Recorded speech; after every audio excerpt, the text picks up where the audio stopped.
in confusion, in the depths of shame.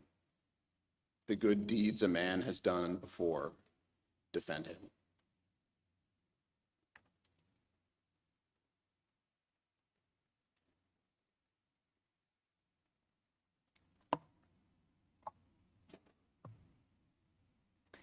We begin our platform with music from today's musical guest, Iliam. I was gonna poll the audience how to pronounce the band name properly. Does anyone know? I looked it up online. All right. Well, it's Ilyaimy.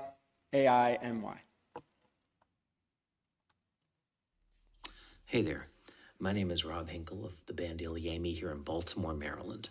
Iliamy stands for I Love You and I Miss You, and core to our little family purposes, coming together from all sorts of backgrounds, because I believe we're better together than we are apart.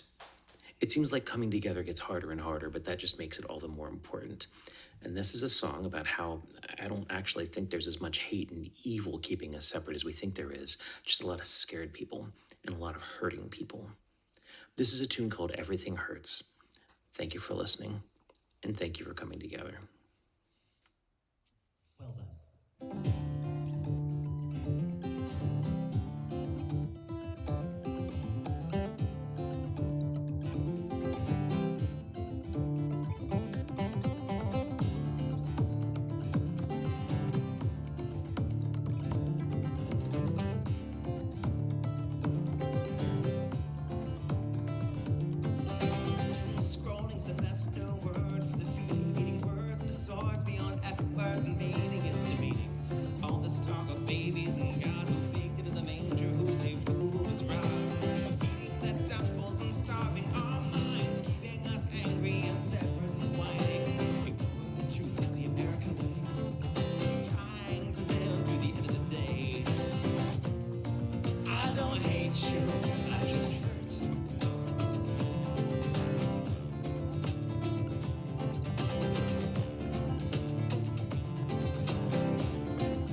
so no one gets out. And on days like this, I know it can't work.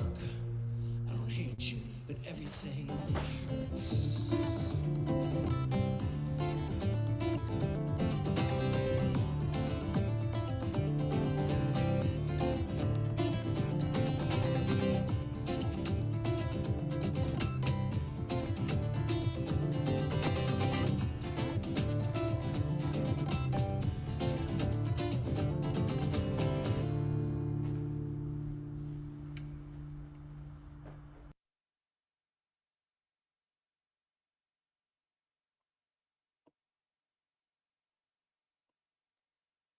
That was great from our musical guests. I'm just going to go by what the acronym means, which is I love you and I miss you. So that's the name of the group. Welcome again. I'm Brian. And each week we read our statement of purpose as a reminder of our shared values. If you're interested in taking a turn to read the statement of purpose, you can sign up at tiny.cc/readsop.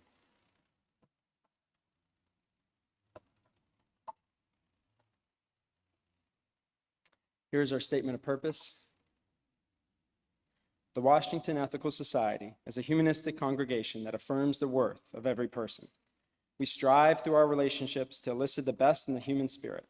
With faith in human goodness, we appreciate each person's unique capacities.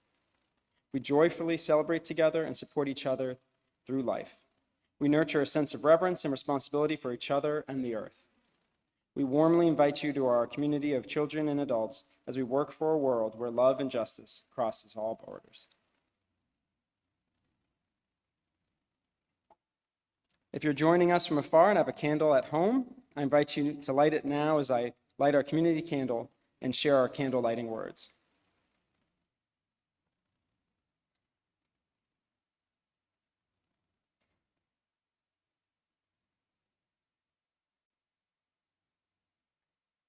May we kindle within us the warmth of compassion, the light of understanding, and the fire of commitment to build a brighter future for all.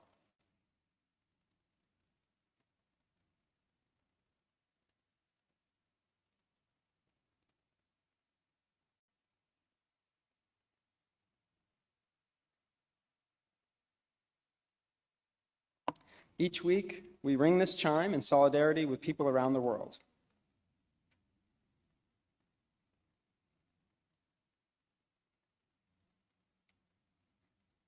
Today, I'm particularly mindful of the epidemic of gun violence. As we listen to the chime, let us remember our connection to each other and the world around us.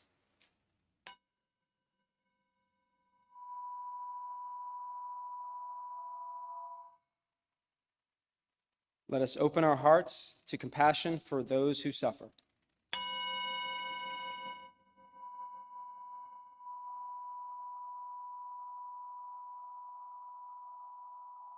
And let us commit ourselves for the work that calls for our love.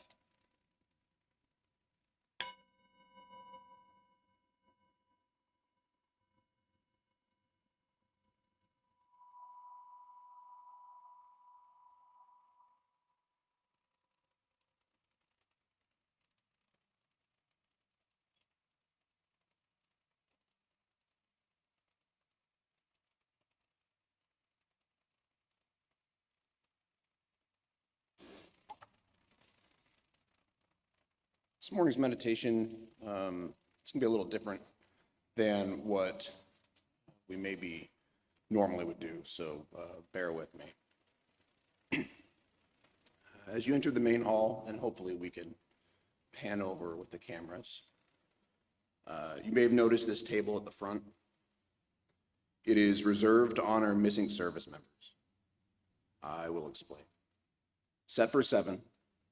The empty places represent Americans who were or are missing from each of the services: Army, Marine Corps, Navy, Air Force, Space Force, Coast Guard, and civilians. It symbolizes that they are with us in spirit. Some were very young when they went into harm's way. However, all Americans should never forget the brave people who answered our nation's call and served the cause of freedom in a special way. I would like to explain the meaning of the items on this table. The table is round, to show our everlasting concern. The tablecloth is white, symbolizing the purity of their motives when answering the call to serve. The single red rose reminds us of the lives these Americans and the loved ones and friends who keep the faith awaiting answers. The yellow ribbon symbolizes our continued uncertainty, hope for their return, and determination to account for them. A slice of lemon reminds us of their bitter fate, captured or missing in a foreign land. A pinch of salt symbolizes the tears of our missing and their families. The lighted candle reflects our hope for their return. The glasses are inverted to symbolize their inability to share a toast with us. The chairs are empty. They are not here.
The honor of introducing Mike Kravitz today. As many of you know, he's a longtime member. He's been involved in the building team, OWL, Seek, and I'm excited to present and introduce him today for our platform address.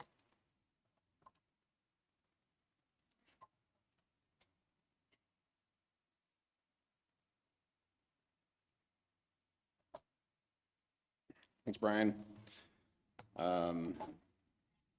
Good morning. I'll admit that while this platform was scheduled months ago, and surprisingly, I did not procrastinate to write it. Somehow, ethical culture, the atom bomb, and big moral questions seems the wrong topic for today. I will concede that I'm not the right person for addressing some of the current issues that are in the news this week, in Texas in particular.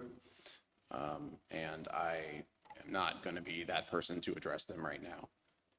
So I do apologize for that in advance. Please do not judge me too harshly for continuing with my planned remarks for today. I am obliged to start this morning with a couple disclaimers, the first of which might well be the first time in this building, but the opinions expressed in this talk are solely those of the author and do not reflect or imply endorsement or official positions by the United States government, Department of Defense, or Department of Energy.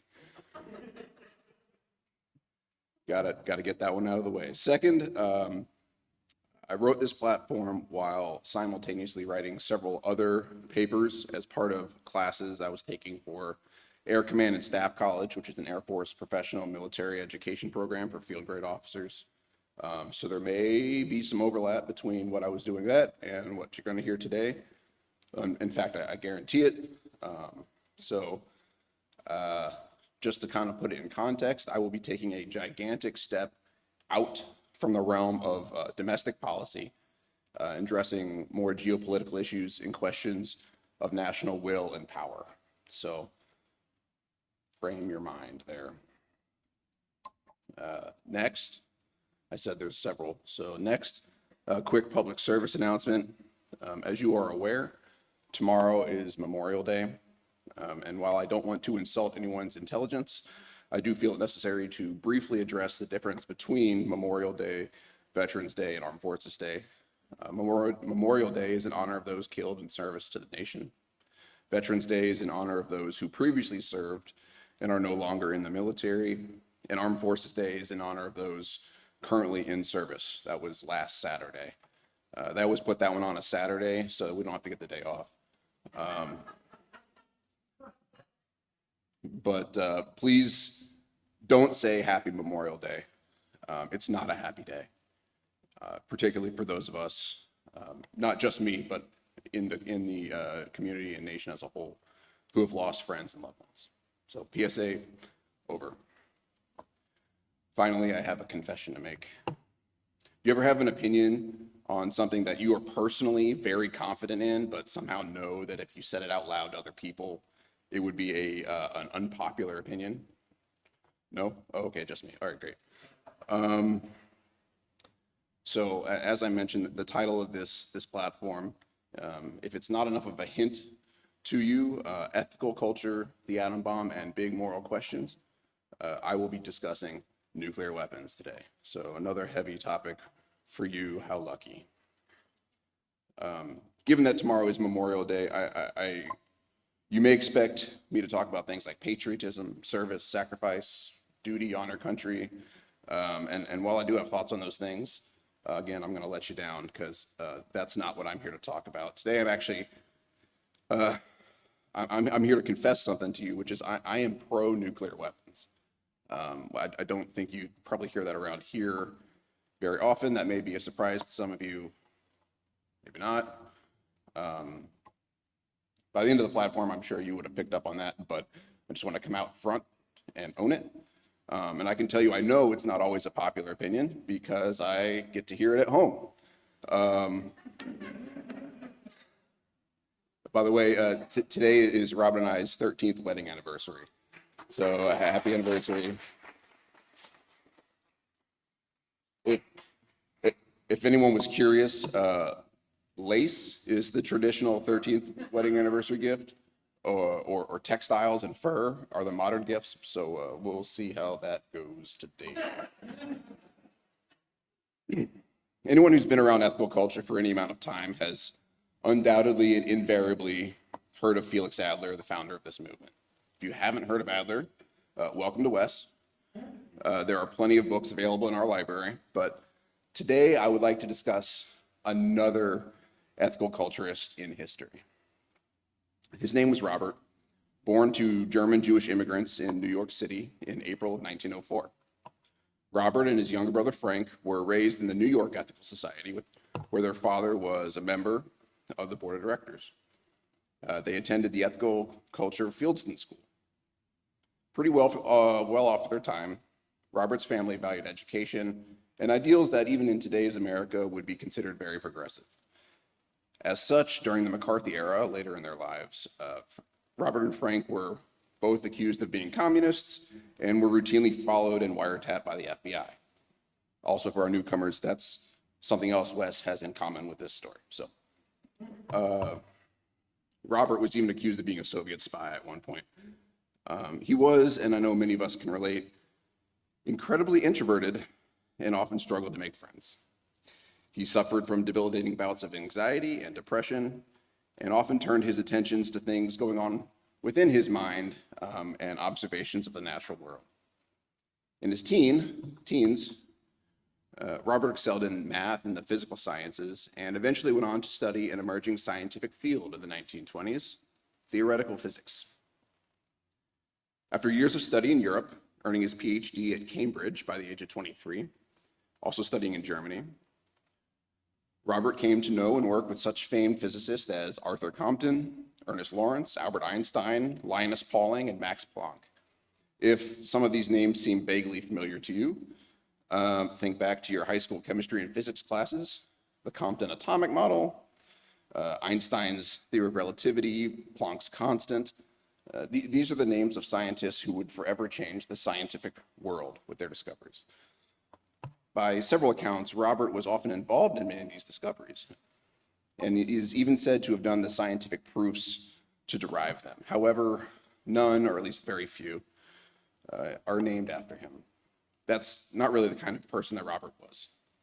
He aspired to acquire knowledge and generally avoid the public eye, unlike some of his contemporaries.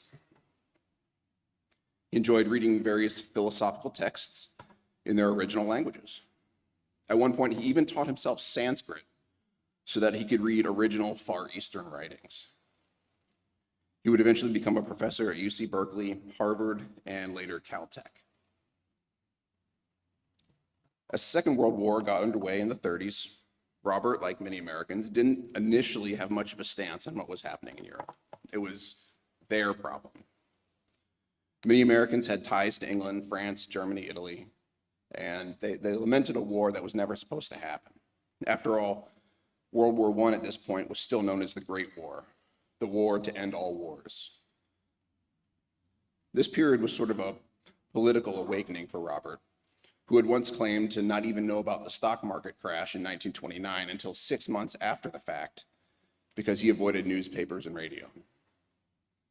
Soon enough, though, reports of fascism, oppression, genocide made their way to America, not only of European Jews, but all non-conforming ethnic, religious, and marginalized groups, including people of color, gays, Romanis, Catholics, the disabled, and anyone who dared support their neighbors. Robert's Jewish heritage and ethical culture values called him to action both in his personal and professional life. He contributed money to evacuate German scientists from the Third Reich.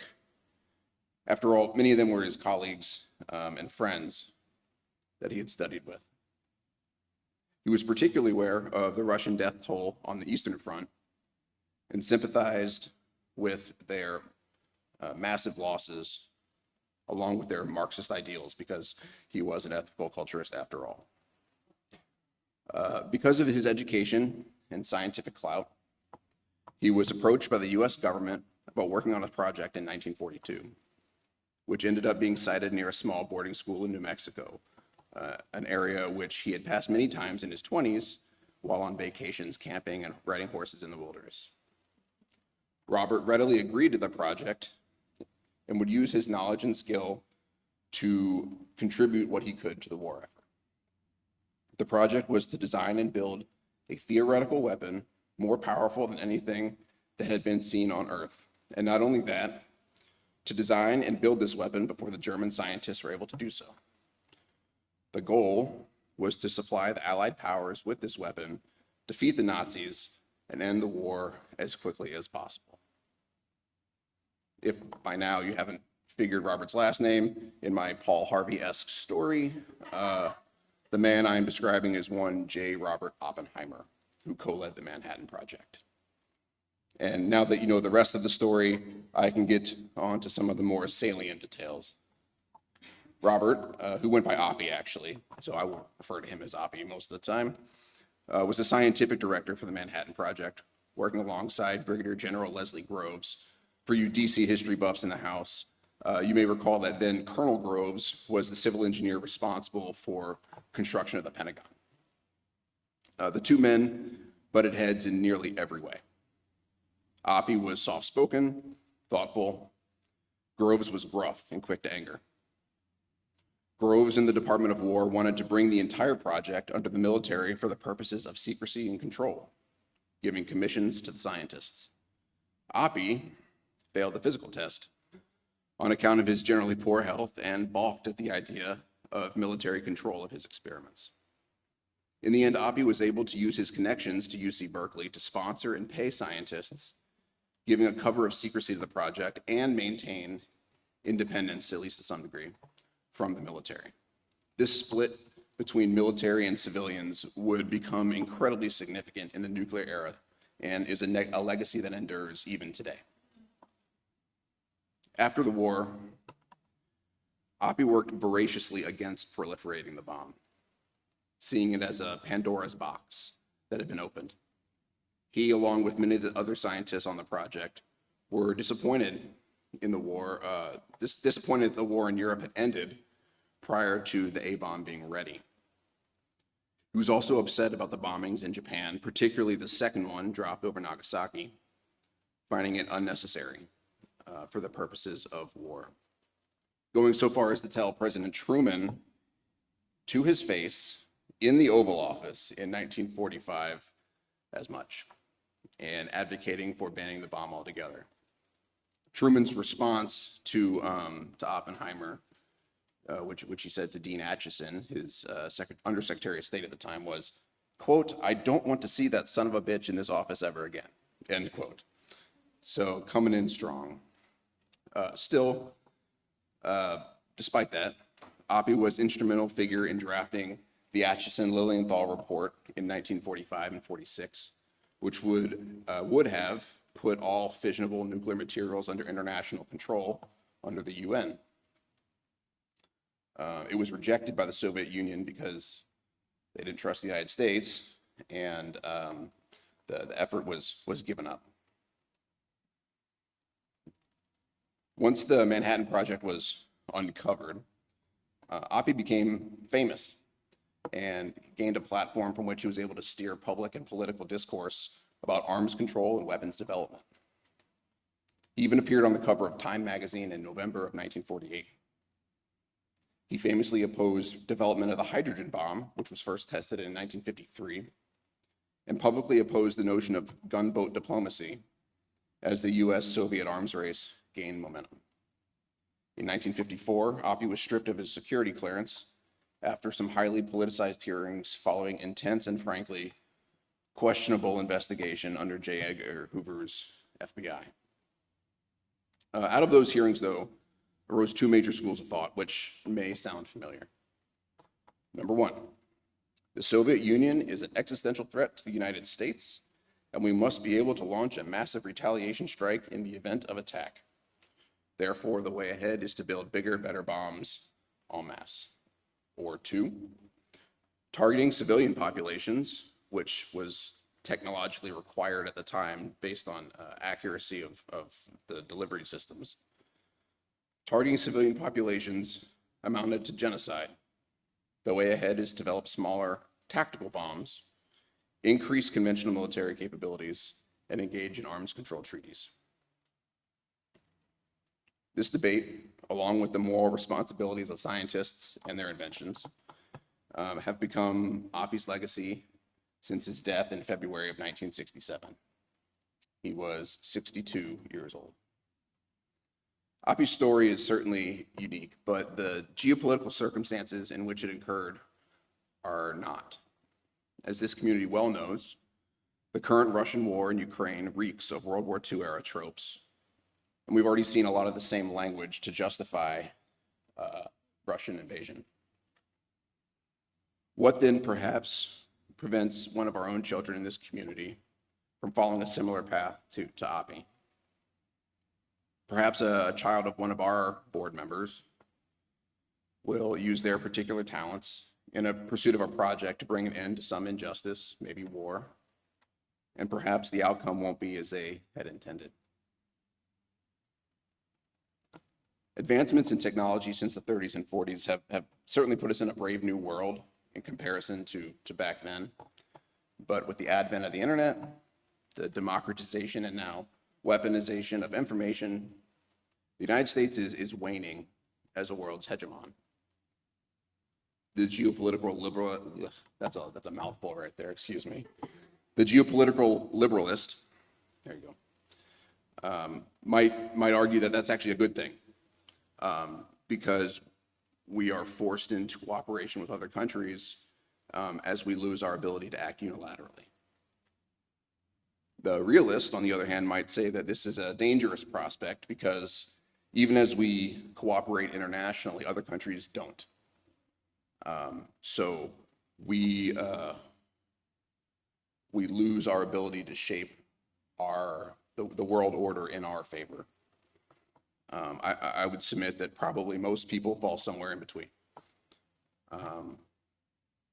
To be clear, the ability to shape the world order is not limited to questions of military power and economic gain. Climate and environmental justice, human rights, economic rights, justice, values that this community stands for, those are all on the table as geopolitical issues. And whether we like it or not, whether we agree with it or not, nuclear weapons do exist and are a key element to American power in the world. A central piece, a backbone even, to our national security strategy. Again, the NSS is not limited to questions of military power, but it includes all facets of national power: diplomacy, information, military, economic, commonly referred to as DIME. I'm sure many of you have heard this before. And I know before someone interjects and says that that's a sort of simplistic way to look at national power, like, okay, I get it, yeah. I'm a maintenance officer. So small words, big pictures. DIME works well for me. So I, like many of others, millions of others, like many of you, and Oppie, felt a call to action. That feeling in your gut that you must do what you can to further the cause of justice in our world. If ethical culture had a doctrine, this idea would certainly be part of it. Hillary Clinton said it well when she was asked about her worldview. She referenced her Methodist upbringing and said, it is our moral duty to, quote, do all the good you can for all the people you can in all the ways you can for as long as you can. I think that rings true. For some, and surely many here and online, that means protest. For some, that means working for or with international or domestic NGOs with the mission of advancing various forms of justice. There's a lot of directions those can go. Perhaps you did that through Wes even. For many in the National Capital Region here, it means working for the government. For me, it meant joining the military. For Oppie, it meant pursuing a project that would forever change the world. So I want to put this ethical question to you. Don't worry, it's rhetorical. So, was he wrong? Removing your hindsight bias, right? This is 1942 at the time. Was he wrong for embarking on his journey to build the A-bomb to end the war? A scientist and an inventor to his core, Oppenheimer was driven to make the physics of the A-bomb work. He recruited hundreds of engineers, physicists, explosive experts to work it all out. The Los Alamos facility in New Mexico ended up employing over 6,000 people during his tenure. It's much, much bigger now. They developed the technology to enrich uranium, to create plutonium, and solve incredibly complex problems that had never even been conceived before.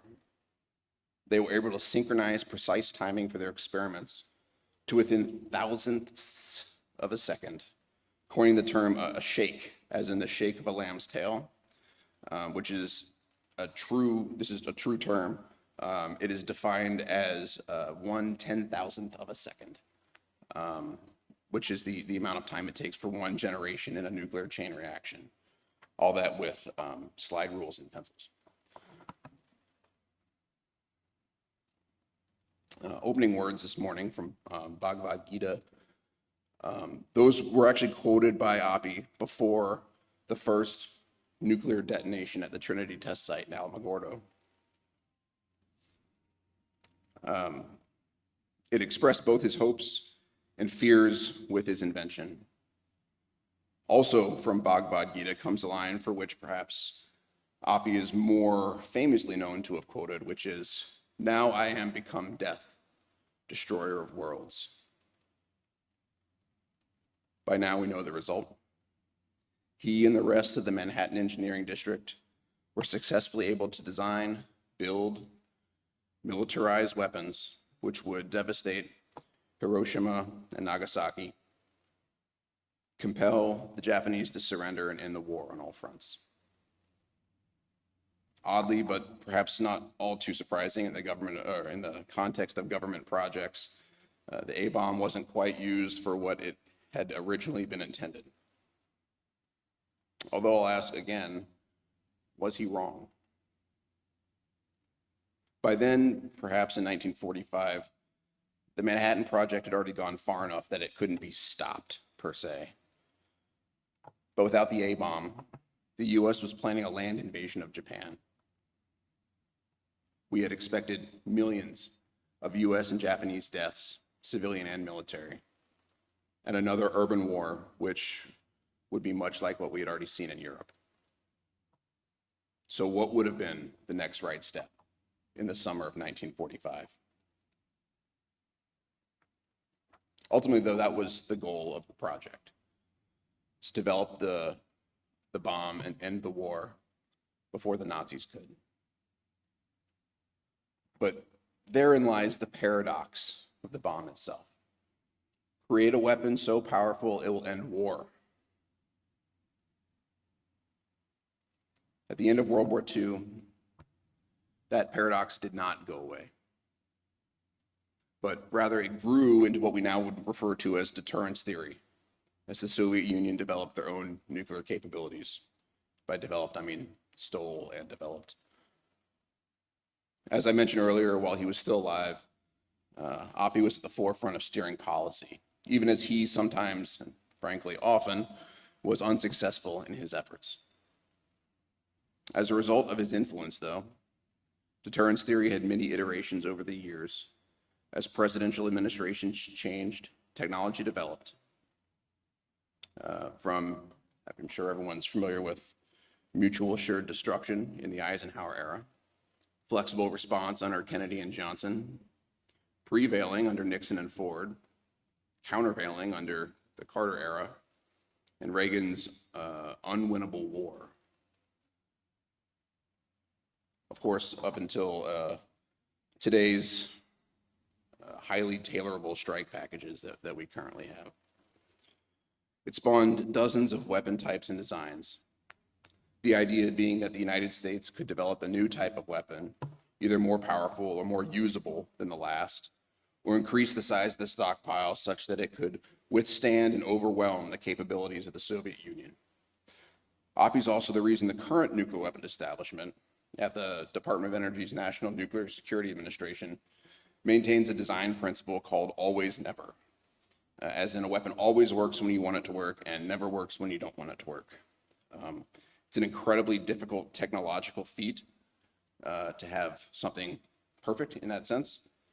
And billions of dollars have been spent over decades to try and figure it out. And I can tell you from personal experience, without going into detail, that it is incredibly complex and highly secretive. So that's all I have to say on that. Deterrence became a moving target intended to prevent another large-scale war as seen during the 30s and 40s.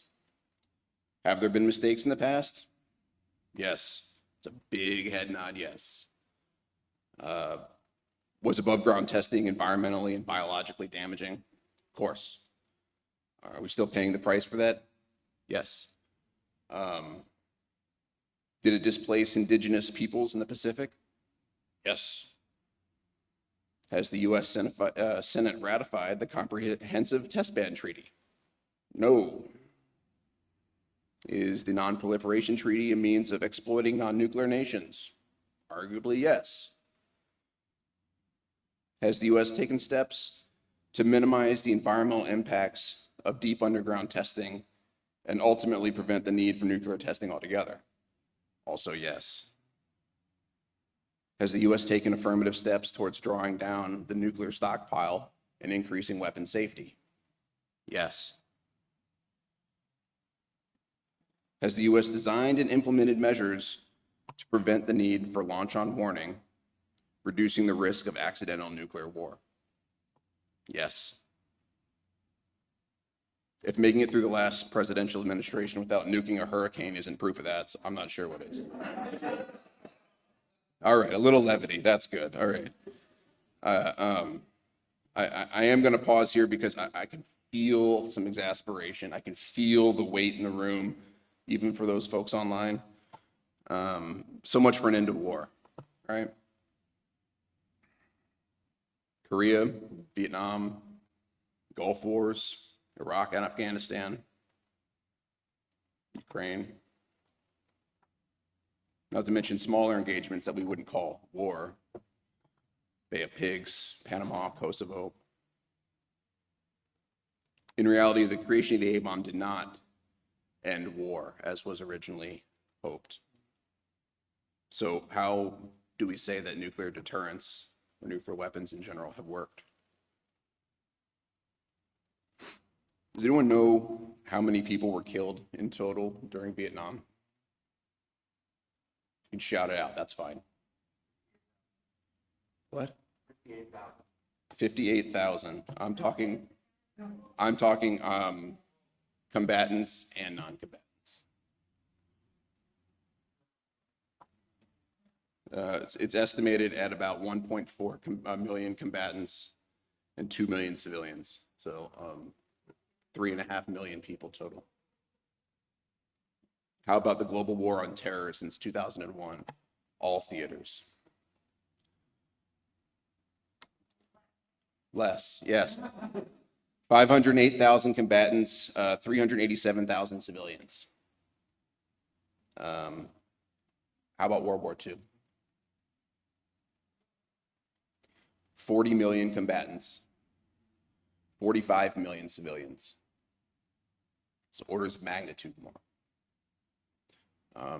And I just want to be clear, these are not specific to Americans. I'm talking all countries. And I want to take another brief pause to absorb the weight of those numbers, particularly the death toll of non-combatants. I also want to acknowledge that these numbers are estimates, and those estimates vary wildly from source to source, and they also do not account for invisible wounds of battle that combatants and civilians alike carry through time and generation, directly and indirectly. But I bring them up, these numbers, to show the trend over time, that nuclear weapons, since the advent of nuclear weapons, the number of casualties in war has declined significantly. That's not to say that nuclear weapons give license for militaries to take human life, nor do I mean to imply that the taking of those lives should be taken lightly. I know the U.S. military is often accused of some unnatural pleasure in taking lives due to incidents like the My Lai massacre in Vietnam, Abu Ghraib in Afghanistan, and the abhorrent actions of former Navy SEAL James Gallagher. But I will remind you, and I take solace in this for myself, is that those were war crimes. They were investigated, prosecuted under the Uniform Code of Military Justice. I will concede that sadly the outcomes don't always serve the cause of justice. Lieutenant Calley was acquitted for My Lai, and Chief Gallagher received a presidential pardon. The reality, however, is 180 degrees from those examples. So I bring up these numbers to say that because relatively so few people are killed in war, that each engagement is closely monitored by top-level commanders and lawyers, often in real time now, thanks to technology. The public tolerance for death in war, especially for civilian casualties, is at an incredibly low level, and we know that. For this reason, it's often the National Command Authority, President, Secretary of Defense, their direct appointee, who will authorize these specific strikes. And in the case of nuclear weapons, it has to be authorized specifically by the president. But let's go ahead and recall Oppenheimer's paradox with the bomb. Build a weapon so powerful that it will end war. The existence of nuclear weapons has significantly reduced the casualties in warfare.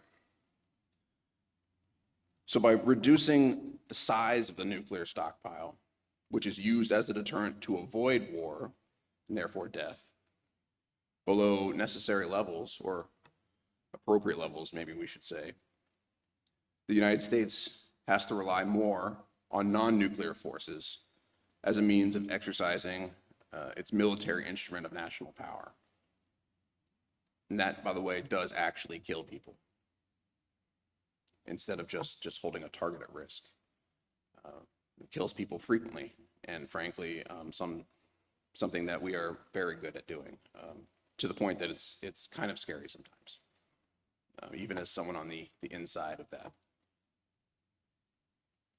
Many smarter people than I would debate what the appropriate size of the nuclear stockpile would be or should be.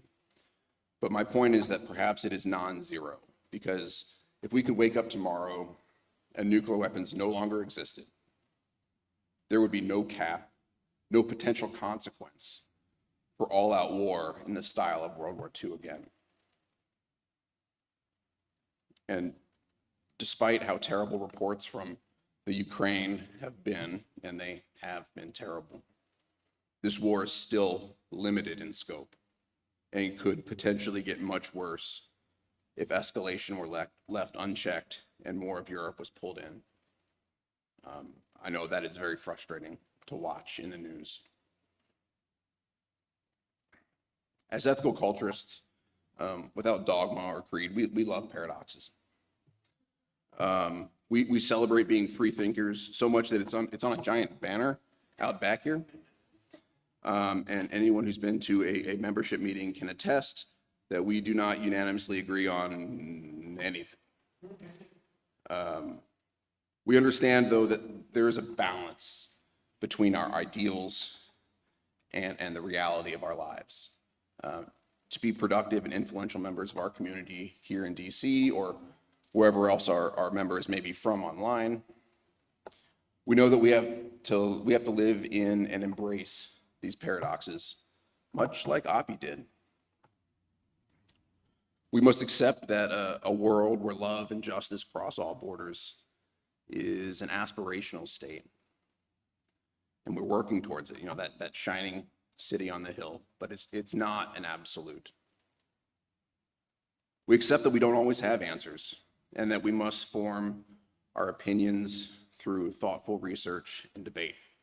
And doing so requires us to open our minds to sometimes different and challenging ideas, and I'm sure what I've shared today is challenging for many of you. I accept and acknowledge that.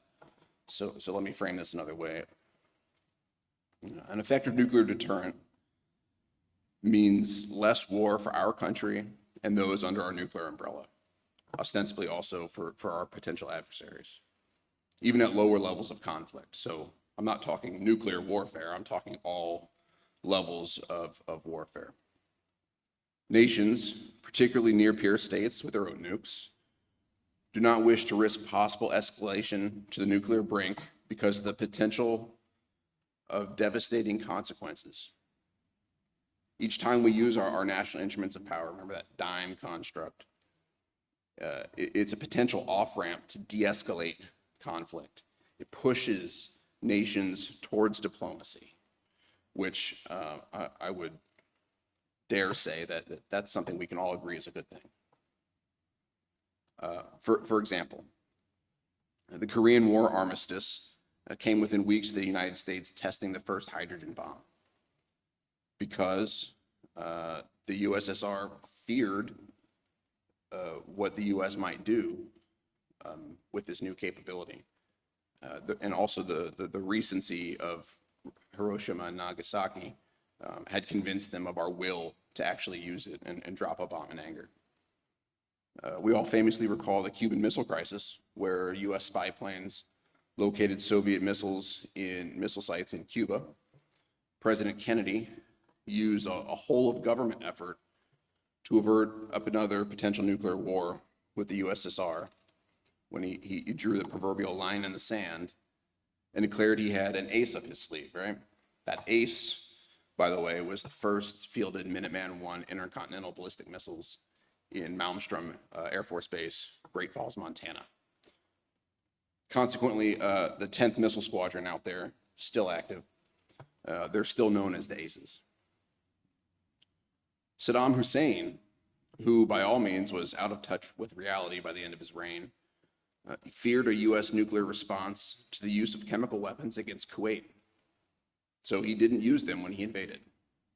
His own people, that's different altogether, but as far as invading another country, he did not use his own WMDs. Vladimir Putin right now, however, does not feel deterred by the US or NATO, which is why he feels he can take military action in Eastern Europe. What would have been the course of events if NATO, which is a nuclear alliance at its core, was well equipped and willing to use nuclear force if necessary, or even conventional force, more so than they already do? What would be the course of events if they were willing to do that to defend their interests when the Ukraine, even if they're not a member nation, is a NATO interest? So what would be the course of events? Would Russia have been able to strategically undermine the alliance the way they have over the last 2 decades? It gives one pause. Sure, Putin's a megalomaniac and would probably be a bad actor still anyway, but would he so brazenly use force the way he has Georgia, Crimea, now the rest of Ukraine? Would the people of the Ukraine be suffering the way they currently are? There's that paradox again. By not investing in our nuclear deterrent from the 90s through the 2010s, our reliance on non-nuclear forces has grown, and the credibility of the nuclear deterrent has waned. We've seen the results of that decision play out over the last 20 years in Afghanistan and Iraq, as we focused on counterterrorism, counterinsurgency operations, and let our nuclear deterrent forces atrophy. In the national security context, I'd say we've robbed Peter to pay Paul, but I know I don't have time to bring up how we've incrementally robbed other programs in this country, like education, healthcare, the social safety net, in order to fund the military, but that's a separate issue altogether. Nuclear weapons don't themselves solve problems, but they do set the stage for problems to be solved. They're weapons of statecraft, vice kinetic weapons of war. They themselves are agnostic of geopolitical worldview and fit into liberalist and realist perspectives, and even constructivist perspectives for those of you who I know wanted to bring that up. But they are tools. They are a means to an end rather than an end in themselves. And just as a quick side note, I know it's already getting long and I got a lot more to go, but let's just recall that American liberals developed the bomb. Liberals ordered the bombing of Nagasaki and Hiroshima. Liberals navigated the Cuban Missile Crisis and led the effort toward ending the Cold War, even if Reagan got the credit. This is not a question of liberals versus conservatives or us versus them. This is a question of how to shape the world in a way where the arc of history does bend towards justice globally. This is a question of how to uphold the dignity of people around the world and promote our democratic values and avoid large-scale war that some fear may be on the horizon. Because nuclear weapons exist, because we can't unlearn them, nor can we prevent others from acquiring them knowledge and technology on how to build and employ them, we need to acknowledge and accept that nuclear weapons are a reality and use them to inform our international policy into the future. Instead of demanding their elimination outright, we need to ask ourselves, how can we use nuclear weapons to advance our goals of justice in the world with balancing a long-term desire to draw down stockpiles as low or as geopolitical conditions allow? That is our paradox. I want to shift gears here for a bit and again recall Oppenheimer's story.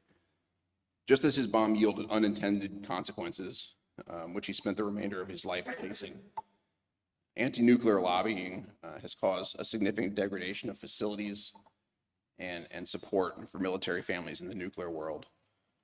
This is due to top-line budget cuts that have caused the elimination of non-essential functions on nuclear bases and military bases writ large in order to keep mission elements funded. This is the community I live in. It's where I cut my teeth in the military. These bases are isolated in America's most rural areas. I've seen firsthand incidents of suicide, domestic violence, DUIs. I've had airmen charged with rape, attempted murder. I was supposed to be a jury member on a court-martial for a case of possession and distribution of child pornography. The member pled guilty. There was no trial. And these things happen in society writ large, yes. But they happen at nuclear installations at a higher rate. I'll leave the question of correlation and versus causation unanswered, but I would invite you to look at non-military communities where crime rates are high and ask yourself why. Certainly, it's reasonable to say that strategic divestment in infrastructure and services yield a harder life, which sets the stage for higher crime rate, right? I'm particularly mindful in this moment of Southeast DC, for example, and the challenges that area has faced over the last 50 plus years. What's happened on nuclear bases is no different. And just as we have a moral imperative to work towards improving conditions in Southeast, I say so should we work to improve conditions for military families. I'll add that there are significant racial and socioeconomic factors at play here as well, but again, maybe a topic for another time. And I'm not just saying this for myself. It might seem selfish that a guy in uniform is asking for sympathy, but no, that's not the case. I say this because at the airmen I've led, the rough numbers is over 1,000 individuals, plus those I haven't met and those who will invariably come behind me. Since the end of the Civil War, the U.S. has recognized the importance of taking care of veterans, stood up the Department of Veterans Affairs, but in the tumult of the Cold War, since its end, funding for military members, family support for military members, we're almost there. we're almost there, guys. All right. Funding has withered. The anti-nuclear fervor after the Cold War, calling for reductions and getting rid of our arsenal, which I don't necessarily disagree with in principle, have yielded these unintended consequences. But that's what I kind of want to just draw attention to. Our statement of purpose, as we read every week, seeks a world where love and justice cross all borders, but beyond an ideal that I mentioned earlier, what does that mean?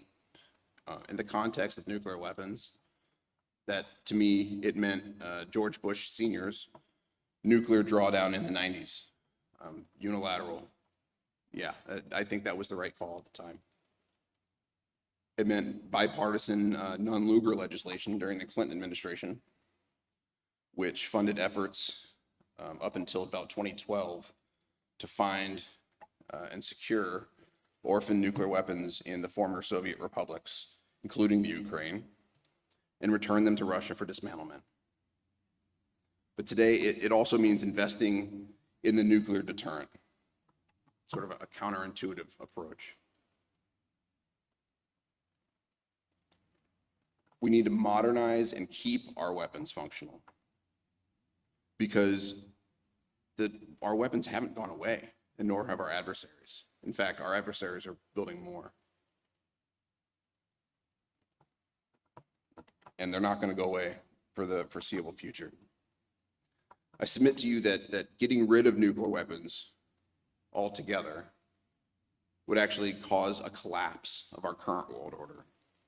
And it would take us to war. It would lead to war instead of averting it. Again, a paradox.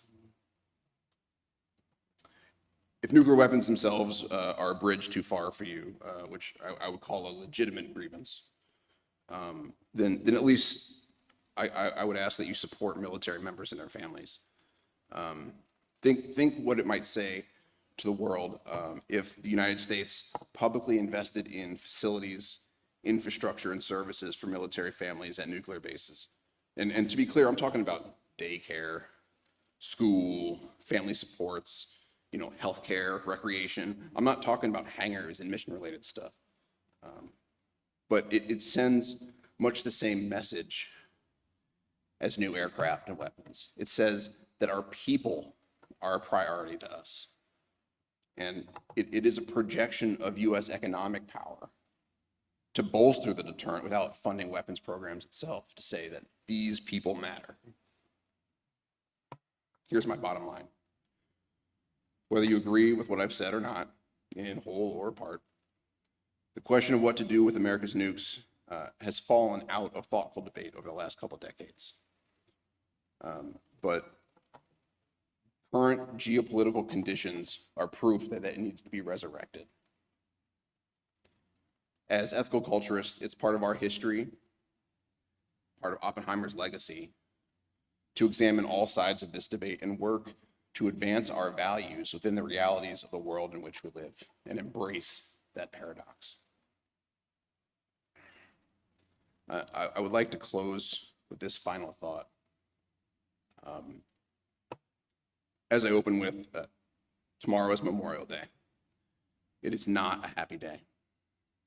I hope you've had the opportunity to visit Arlington Cemetery in the past, perhaps tomorrow even, now that it's reopened to the public, and walk among the rows of headstones. On each headstone is a service member's name, rank, service, birth date, death date, and operations they were involved in. Cemetery is divided into sections where service members are buried with their comrades in arms from the Civil War, World War I, World War II, Vietnam, etc. It's an enormous property, and it houses the remains of generations of Americans. I encourage you to walk through these sections and see the memorials in chronological order, because then I want you to head down to section 60. It's where Iraq and Afghanistan soldiers and sailors, airmen, Marines are buried. While you will indeed see many headstones, including personal friends of mine, you will realize how few there really are in comparison to previous wars. I can say for myself that I believe it to be true that this is the result of nuclear weapons and nuclear deterrence, which is a tribute to Oppie's legacy, is grounded in ethical culture principles. Of course, to end on another good paradox there, that the folks that are buried there, they don't care. George Santayana, a poet and philosopher, famously said, only the dead have seen the end of war. I wish you all a quiet and peaceful Memorial Day.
Wow, thank you, Mike. I know that this was a very informative, historical, and sharing your personal experiences. Really appreciate it this morning.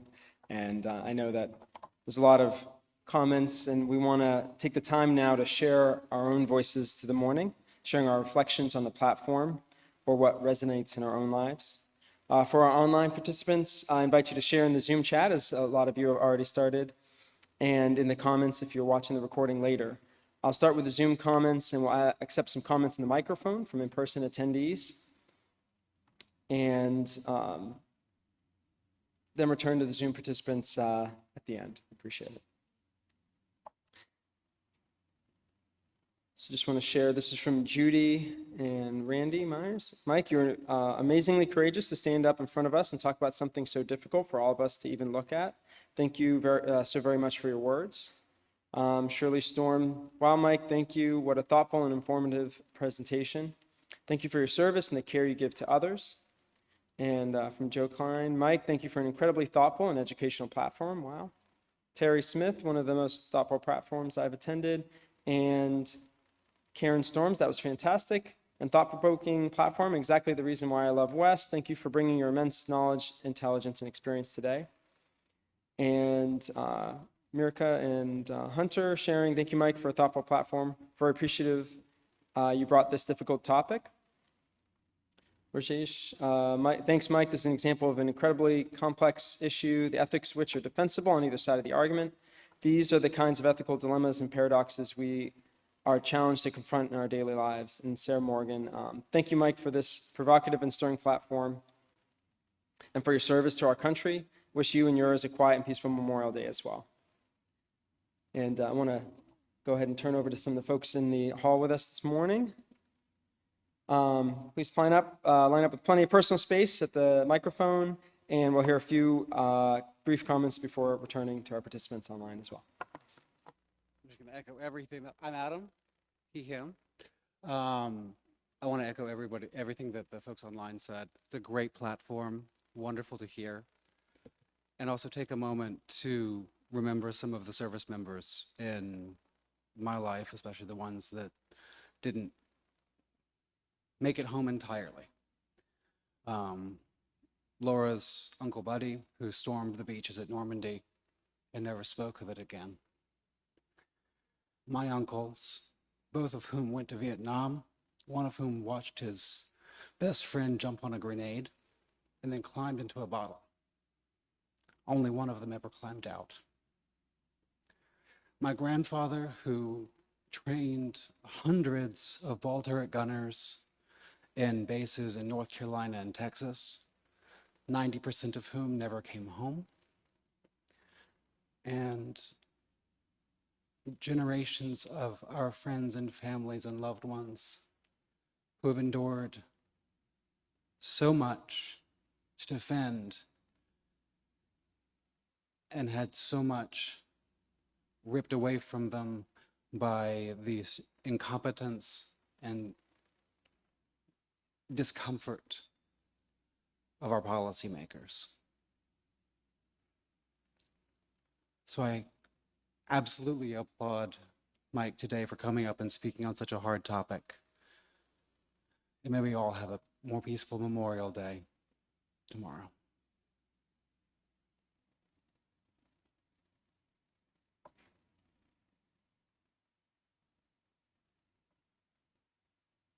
Hi, I'm Abby Dakin, and I found myself thinking of one of my favorite poems. It's called Advice to a Prophet, the prophet being a protester against nuclear war. And it starts with, when you come to our city, as soon you must, not proclaiming our fall, but begging us in God's name to have self-pity. Spare us all talk of the weapon, their force and range, the long numbers that rocket the mind. And he goes on to say, this is Henry Taylor, goes on to say basically that we can't imagine, what we can imagine is the world's own change, that the things we love about the world around us will be gone. And I think of that poem often because I work on mitigating climate change. That's my work. And in my mind, in both cases, we're talking about humanity having conscious control of a power which could easily get, and has really gotten beyond our ability to make sure the consequences are only the ones we want. You know, what we were looking for when we caused climate change were things that are perfectly normal, greater comfort, greater security for everyone. But if everyone lived like we live now, the world can't support us. So I say this to say that the moral dilemma in my mind presented by nuclear weapons has become inescapable at our level of technological advancement. And even if you eliminated nuclear weapons, which I agree with Mike, you could destroy every nuclear weapon now and all the notes about how to make them, and we'd be right back here in 20 years. It's not once you get there, you can't go back. And so our only option is to deal with it. I will say that the last administration made me very afraid of the US having that authority and power. But the elimination of nuclear weapons feels like an impractical way to deal with that. And however hard it is, the only way I can see to deal with that is to defend democracy at home through our own efforts to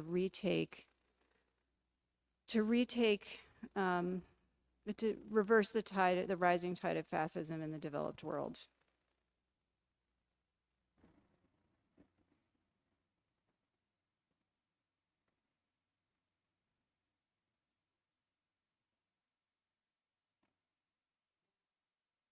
Good afternoon. Jeff Mehall here.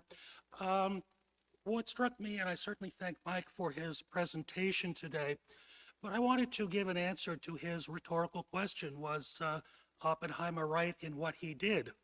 And I have to say, yes, he was right in what he did. If there had not been, well, let me backtrack a bit.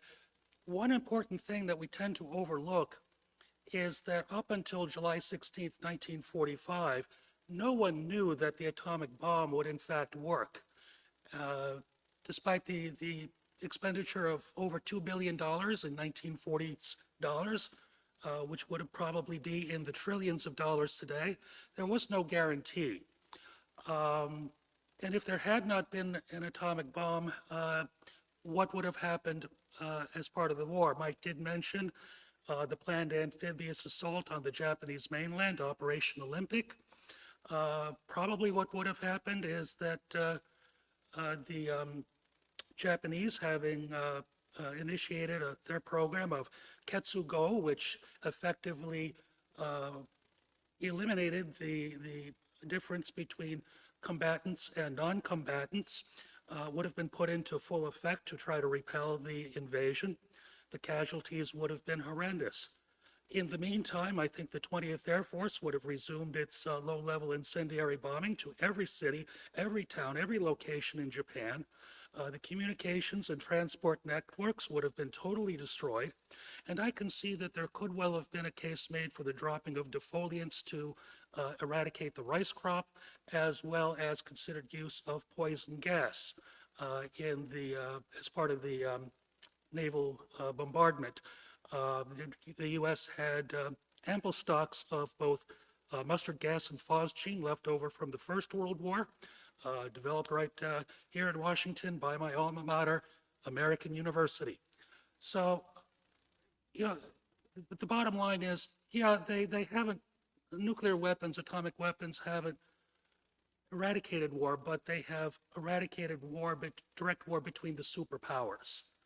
And unlike every 20 years or so when the great powers of Europe would be at war, we've not managed, so far at least, though there have been close calls, we have not had a major war with either Russia, People's Republic of China, North Korea, India, or Pakistan. Thank you.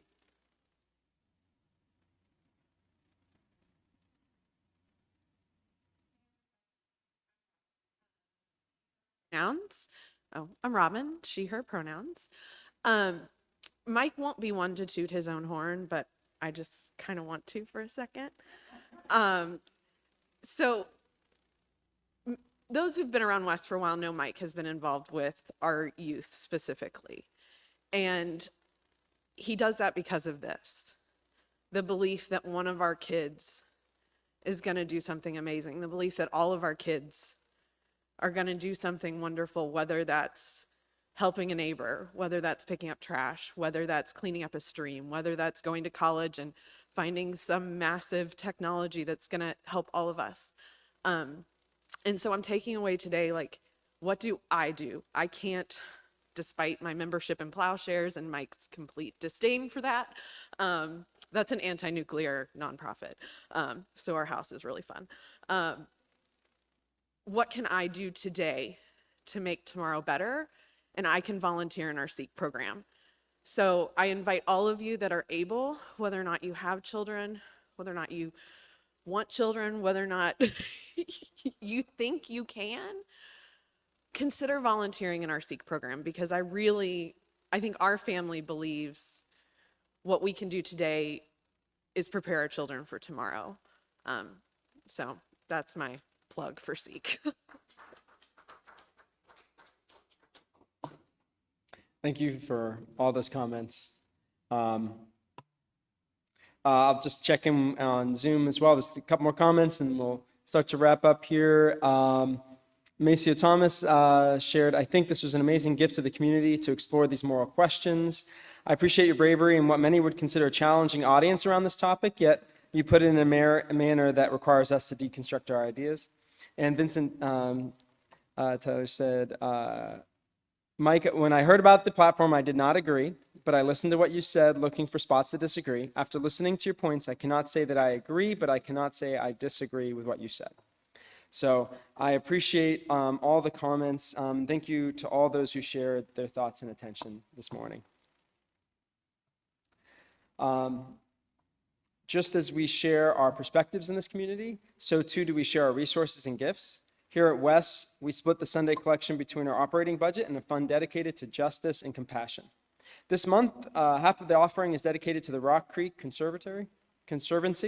The Rock Creek Conservancy exists to restore the creek and its parkland as a natural oasis for all people to appreciate and protect. The Rock Creek Conservancy is our partner in stream cleanups along Portal Run, which has been meaningful for multi-generational project for West youth and adults. Let us take a moment to prepare to respond to the invitation to generosity. If you are someone who gives by text or in front of a device where you can navigate to the donation page on our website, get your phone or tablet out or navigate to that page now. If you're here in person, there's a basket at the back of the hall to receive your gifts. Half of your undesignated gift will go to Wes, and the other half will go to our Share the Plate partner for the month. I'll pause for a moment so that all who are able can prepare to respond with generosity. On the slide, you'll see a number to give by text. That's 202-335-1885. And you can also make a gift online through the donate button on our website at ethicalsociety.org. Thank you for your generosity. We will now receive your gifts and our musicians' gifts of music.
Thank you to the many people who helped create this morning's time together. Thank you to our staff, interim senior leader Lynn Cox, Linda Irizarry, Indara Miles, Robin Kravitz, Maceo Thomas, and Tom Hutton.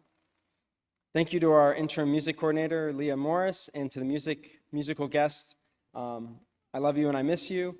Thank you to John and Abby Dakin, who created our slides and training for hosting the upcoming virtual coffee hour and as our Zoom usher today. And tech team members, Denise Howell, John Laka, Michael Dimian, thank you, and John Pfeiffer. Thank you to our in-person greeters and all that helped make this morning's work together. At the conclusion of the platform, please join us for social hour in person around the foyer in the patio or virtual coffee hour on Zoom. To get to virtual coffee hour after closing awards, point your browser to tiny.cc/West Coffee Hour. And thank you also to those who are leading and supporting our work in the weeks to come. You can find information about opportunities to connect in the Sunday links or news and notes email. Here's some of the latest news. As Robin pointed out, Sunday Ethical Education for Kids. This is a great opportunity. I was looking forward to the fall. Enthusiasm of volunteers will be highly determinative of what programs West can offer for the new school year. Please contact C Coordinator Indara Miles to find out more about ethical education. Also had a hot off the press announcement. We've got a, UU meeting on Zoom on June 2nd to get ready for the Poor People's Campaign mobilization on June 18th. The board just voted to allow the Poor People's Campaign to put a banner on the front lawn to promote this mobilization. I think it looks like this, a little preview. All right, so we've got some good stuff happening. It's there right now. It's there right now. All right, so no need to squint at my piece of paper if you're here in the building. But good stuff happening, and then June 18th, keep that in mind.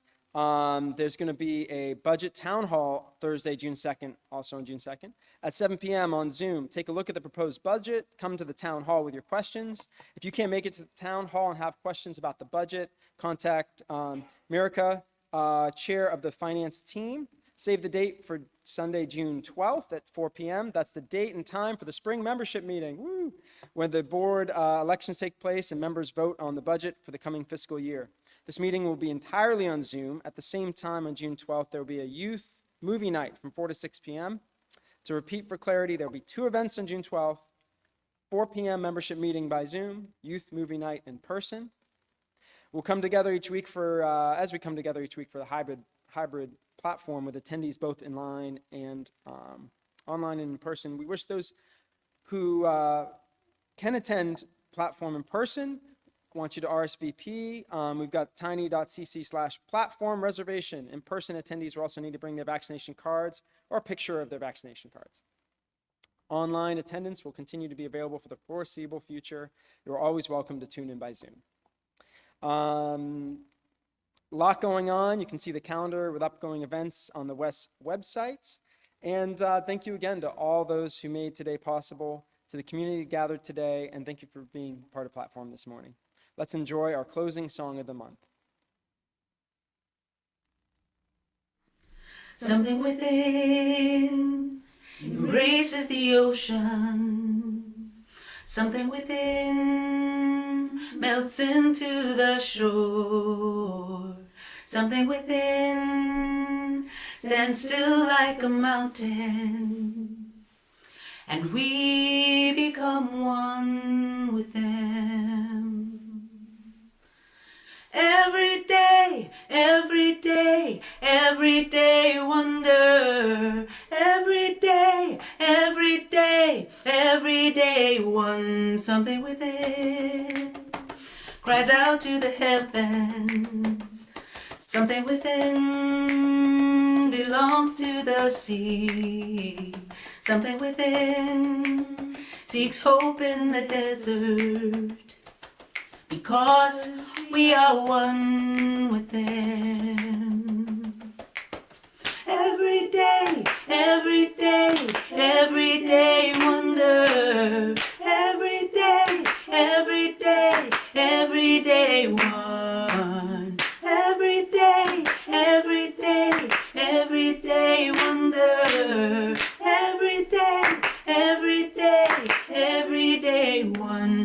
something within, in awe of an infant, something within, in love with the stars, something within is blooming in moonlight. This beauty is who we are. Every day, every day, every day wonder. Every day, every day, every day one. Every day, every day, every day wonder. Every day, every day, every day one.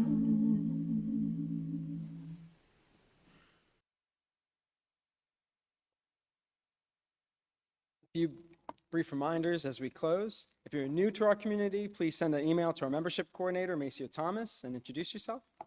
And to reach the virtual coffee hour, just remember it's not this Zoom meeting. If you're on Zoom, point your browser to tiny.cc/West Coffee Hour. And now I invite you to join me in our closing words of the month. Let us go into the week ahead with compassion, understanding, and commitment, nurturing beauty within us, among us, and beyond us, for our hearts and for our quest for a better world. Thank you, everyone, for being here. We look forward to connecting with you soon.